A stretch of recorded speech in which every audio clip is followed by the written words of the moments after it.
Hey everyone, welcome back to the English Leap Podcast, your go-to spot for growing your English and your mindset together. I'm Erin. And I'm Evan. And today, we're diving into a big one. One that frustrates pretty much everyone, regardless of age, job, or where you live. Yep, we're talking about focus, or more specifically, why you can't focus. Ever sat down to do something important and suddenly found yourself checking your phone, opening 5 tabs, or wandering to the fridge? All the time. I even lose focus trying to learn how to focus. I'll start reading an article about concentration and 10 minutes later, boom, I'm watching a cooking video about eggs I'll never make. Haha, totally relatable. But here's the truth. If you struggle with focus, it's not because you're lazy. And it's definitely not because something's wrong with you. Exactly. It's often the world around you. Modern life is designed to pull your attention in 100 directions. So, in this episode, we'll explore why that happens and how you can start taking your focus back, gently, not forcefully. Whether you're trying to study English, finish a project, or just be more present, this episode is for you. And quick heads up, today's episode is spoken slowly and clearly, great for B1 learners. So, take a deep breath and let's go on this journey together. First, let's clear up a huge misunderstanding. If focusing feels impossible, it's not because you're lazy. Nope. The real reason? Your brain is overstimulated. It's taking in way too much all at once. Like trying to hear someone whisper in the middle of a loud football stadium. Your brain wants to focus. It just can't. And it gets worse when we keep feeding the noise. Scrolling, app switching, checking notifications. Our brains don't get a moment of quiet. Exactly. And that noise? It's exhausting. Not because you're doing nothing, but because your mind is juggling everything. So if you feel like you're failing at focus, you're not. It's your brain waving a little white flag, saying, "Hey, can we slow down?" This really matters for English learners. Watching 5 videos, reading subtitles, switching between grammar and vocabulary, your brain just shuts the door. So here's a gentle tip. Pick one thing at a time. Maybe it's a video or a short article. Stay with it. Train your focus. Don't force it. Even 10 quiet minutes of focused listening, that's gold.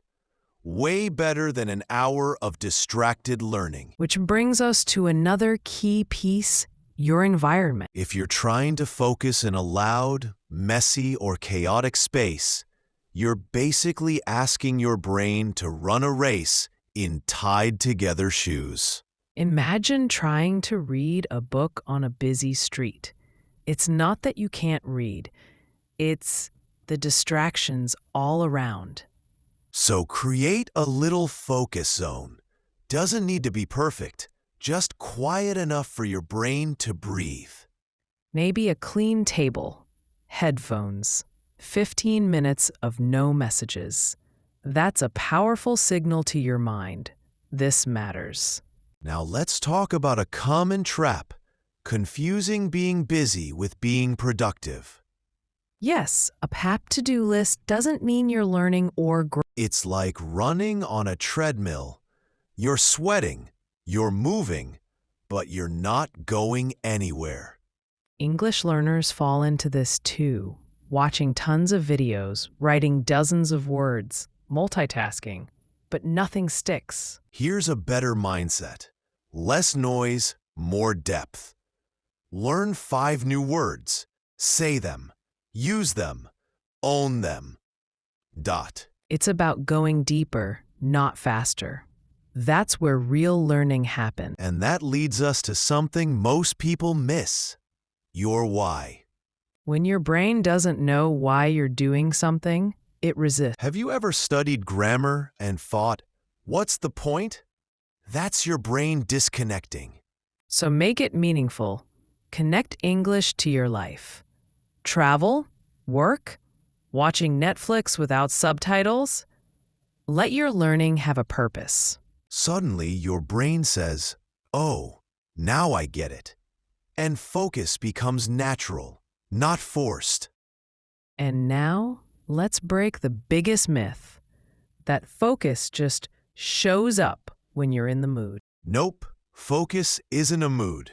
It's a muscle. You build it by training. You wouldn't lift heavy weights without practice, right? So here's a tiny, powerful habit. Set a 10-minute timer. No distractions. Just listen to one English clip. That's your brain gym. And over time, you build stamina. But don't forget your body. Your brain is part of it. If you sit for hours staring at screens, your brain fogs up. Movement clears it. Try a short walk while listening, or stand up and speak English out loud. Learning isn't only sitting still. Movement helps memory and focus. And finally, the biggest mistake? Relying only on willpower. Willpower is a battery. It drains. And when it's gone, you stop. What you need instead are systems, tiny habits, repeatable routines. Like brushing your teeth. No decision, just part of life. Maybe every morning after breakfast, you listen to English, or every night before bed, you read one article. That's how focus becomes automatic. Not a daily battle, but your default. And speaking of making learning easier, it's time for a little vocabulary boost. Charlotte's here to walk you through today's key words. Yep. This is your time to repeat, absorb, and grow your word power. Take it away, Charlotte. Thanks, Charlotte. I love how just a few good words can bring clarity to everything. Vocabulary is your mental toolbox. The more you add, the better you build your thoughts in English. And we hope today's episode helped you feel seen, supported, and a little more focused. Don't forget, we've created a free PDF just for you. It has today's vocab, grammar tips, and some questions to help you reflect. And hey, let us know, what's the hardest part about staying focused for you? We'll be back soon with more real English, real topics, and real growth. Until next time, take care and stay focused.